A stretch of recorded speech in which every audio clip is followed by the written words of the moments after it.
All right, so next up we got don't think of your real body while in dreaming. This one has always kind of struck me as odd because it's never been an issue for me. And it's been almost, kind of the opposite where, being in dream and thinking about my real body has always just been a kind of neat, lucid insight to be like, oh yeah, I'm really back home lying down safe, right? Where a lot of times I'll be maybe get into some fucking wild shit where I'm thinking like, man, I really hope I'm dreaming here when I can think back and think, okay, I'm really at home asleep in bed. Fuck it, I'm safe. Go try do whatever it is I'm getting myself into.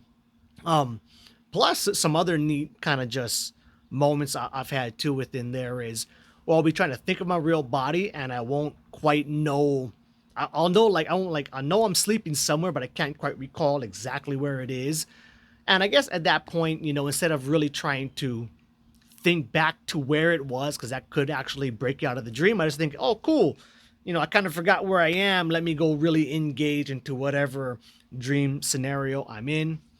Also, for the first year or so when I was really getting into this practice deeply, one of my main goals was to try and find my real, physical sleeping self. So I would try and find my house, go into the room, hopefully see myself on bed sleeping, my wife in bed, everything kind of seeming as it should be, just as like a way to, I don't know, kind of trip myself out and figure out, what was real and what was not and shit.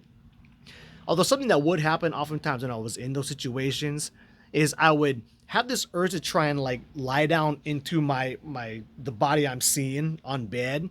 And every time I did that, it would lead to some kind of weird shit where like I would get really confused of like, am I dreaming? Am I not dreaming? What's happening right now? And then I would wake up out of it. But that's kind of different than just thinking about your real life body while you're in dreams. So that's one that I think could, again, potentially harm somebody not already in the practice. Where if you've read a list like that beforehand, had that expectation or seed planted in your brain, that could potentially, cause a potential problem in the future that wouldn't necessarily need to be there.